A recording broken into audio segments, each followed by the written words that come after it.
वंदे पुरुषोत्तमम। परम दयाल श्री श्री ठाकुर जी के भावधारा में आज जिस विषय को मैं लेकर आया हूँ वो विषय है नारियों की जो स्वाधीनता है, वो स्वाधीनता से हम क्या समझते हैं, क्या समझे, ये स्वाधीनता का माने क्या है। जो नारी की स्वाधीनता की बात करते हैं और समान अधिकार की बात करते हैं, कहीं कहीं पर आंदोलन चलती हैं पूरी दुनिया में कि नारी और पुरुष समान हैं और इस समानता के अधिकार को प्राप्त करने के लिए अनेकों प्रकार के आंदोलन पूरी दुनिया में चल रही हैं। परम दयाल श्री ठाकुर जी ने ये से नारी स्वाधीनता के बारे में क्या बताए हैं, उस बात को लेकर आज का विषय पर चर्चा है। नारी की स्वाधीनता को जब हम देखते हैं, वो स्वाधीन होना चाहती हैं।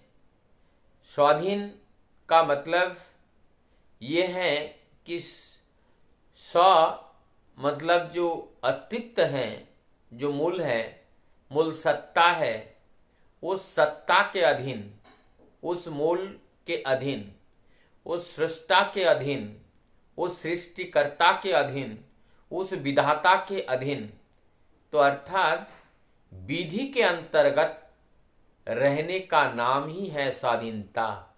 जो विधि के अंतर्गत रहकर कार्य करे, नियम नीति को उल्लंघन करके नहीं।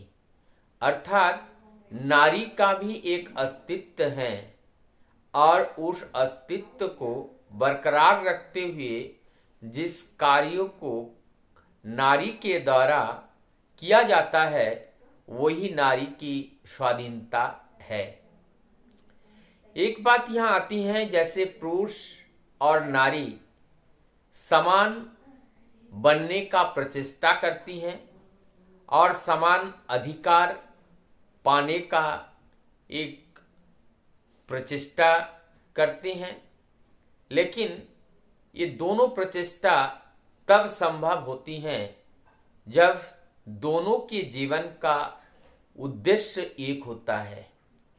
और दोनों के जीवन का उद्देश्य क्या है? स्वाधीन अगर दोनों हो, मतलब स्वयं उस सत्ता, उस सृष्टा, उस विधाता के अंतर्भुक्त होकर के जब जीवन यापन करते हैं, तो वास्तव में ये स्वाधीन होते हैं। अर्थात यहाँ पे ये बात स्पष्ट हो गया, नारी और पुरुष के जीवन में जब एक आदर्श होती हैं और उस एक आदर्श के प्रति जब अनुरक्ति होती हैं, टान होती हैं, तो एक दूसरे की सेवा करके वो लोग आप्लुप्त होते हैं, आनंदित होते हैं और उस कार्य को वो करना चाहते हैं। इसको एक उदाहरण के माध्यम से हम समझने का प्रयास करेंगे। उदाहरण है, जैसे माता पिता अपने संतान को निरंतर चाहते हैं कि वो संतान अपने जीवन में चौगुनी विकास करके समाज में प्रतिष्ठित होकर उनका नाम और यश चारों ओर बिखर जाए। इस चीज को पाने के लिए माता पिता सदैव तत्पर रहते हैं। उसमें ईर्ष्या नहीं करते हैं कि हमारा संतान कितना आगे निकल जा रहा है। बाप अपने संतान को अपने से बड़ा देखना चाहते हैं, अर्थात माता पिता अपने संतान को अपने से बड़ा देखना चाहते हैं। इस संपूर्ण ब्रह्मांड में एक अपने से बड़ा देखने का जो इच्छा शक्ति, ये जो सामर्थ्य है, ये एकमात्र केवल और केवल ही साधक, दैवीय और ये ईश्वरीय तत्व से भरे व्यक्ति, अर्थात साधना से युक्त व्यक्ति के जीवन में ऐसा ही सफलतम दृष्टि उनके अंदर आती है, शक्ति उनके अंदर आती है। तो यहाँ पे एक सफलतम शक्ति कह रहे हैं, लेकिन सहजता के साथ एक माता पिता अपने संतान की उन्नति को बढ़ते हुए देखकर वो हर्षित होते हैं, आनंदित होते हैं, प्रफुल्लित होते हैं और उनको निरंतर बड़ा देखना चाहता है।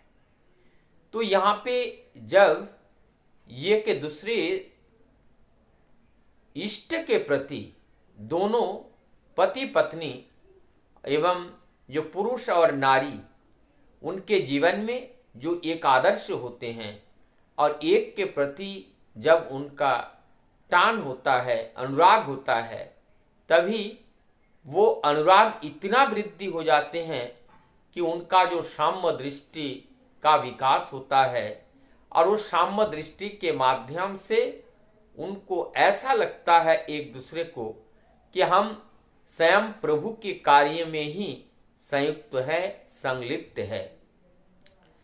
यहाँ पर बात ये है, साधारणता हम लोग जिस कार्य को समाज में करते हुए लोगों को पाते हैं उसके अंदर उनको उस कर्म से सुख मिल भी सकती हैं, सुख नहीं भी मिल सकती हैं। अर्थात जो कार्य व्यक्ति स्वार्थ के लिए होती हैं वो क्षणिक सुख और दीर्घकालिक दुख के कारण होते हैं, क्योंकि वो अनित्य हैं, वो नित्य नहीं हैं। लेकिन जो दूसरे के लिए होते हैं वो सर्वकालिक क्षणिक दुख होते हैं, लेकिन सर्वकालिक सुख देने वाले होते हैं और वो नित्य हैं। ठीक इस बात को हम दूसरी तरह दूसरे और एक उदाहरण के माध्यम से हम समझने का प्रयास करेंगे, और वो उदाहरण है जैसे माँ अपने संतान को दूध पिलाती हैं और दूध पिलाने के समय उनको आनंद आती है, बच्चा दूध पी रहा है, तो माँ बच्चे को दूध पिलाकर आनंद का अनुभव करती हैं और बच्चा माँ का दूध पीकर वो आनंद का अनुभव करते हैं। इसी प्रकार एक दूसरे जब इस तरह से दूसरे के आनंद के लिए जब जीवन जीने लगते हैं तब वो अपने जीवन में आनंद ही पाते हैं। और ये जो जब इस तरीके की प्रवृत्ति अपने अंदर जागृत हो जाते हैं बाकी में, तभी बोलते हैं ये स्वाधीनता ही है कि जिस स्वाधीनता का मतलब ही वही है कि हम स्वयं सत्ता के अनुरूप अपने जीवन को चलाएं, विधाता के विधि के अनुसार हम अपने जीवन को चलाएं। विधाता एवं जो सद्गुरु हमें जो निर्देश दे उस निर्देश के पथ पर चलकर अपने जीवन को बिताएं। ऐसा जब करते हैं तो वास्तव में हम स्वाधीन कहने के लायक बन पाते हैं। नहीं तो जब तक हम अपने प्रवृत्तियों के दास बनकर चलते हैं, हम अपने देह सुख के लिए अपने प्रवृत्तियों की इशारा के ऊपर हम नाचने लगते हैं, तो वहाँ पे हमारी जीवन की पराधीनता आ जाती है और वो पराधीनता धीरे धीरे हमारी ऊपर आधिपत्य को जन्म देता है और इतना बड़ा आधिपत्य हो जाते हैं कि सब कुछ उन्हीं के अधीन हो जाते हैं। हम बेसहारा हो जाते हैं, बेचारे हो जाते हैं और हमारे पास अपने आप को बचाने का कोई भी चीज शेष नहीं रह जाता है। इसीलिए हमें उस स्व अर्थात स्वयं सत्ताधीश के अंतर्गत अंतर्भुक्त होकर हम अपने जीवन को जब चलाते हैं तो वास्तविकता में हम स्वाधीन होते हैं। ऐसा स्वाधीनता ही वास्तव स्वाधीनता है। नहीं तो और जो स्वाधीनता की बात करते हैं, नारी फ्रीडम की बात करते हैं, ये नारी फ्रीडम या नारी शक्ति, वुमेन एम्पावरमेंट और कुछ नहीं है। वो सा के अधीन में रहकर अपने अपने जो नारित्व हैं उस नारित्व को परिपालन करना, उस नारित्व को समाज में ठीक से इम्प्लीमेंट करना और ये इम्प्लीमेंट करके समाज के लोगों को उन्नत करना और उन्नत एक जाति का जन्म देना, सृजन करना, ताकि परम पिता की इस जगत को सुख, शांति और समृद्धि मिल सके और सभी इसी ऐश्वर्य, दैवीय और ज्ञानमय जीवन के अधिकारी बने, जगत में रहकर खुद आनंद में रहे और सबको आनंद प्रदान करे। वंदे पुरुषोत्तम।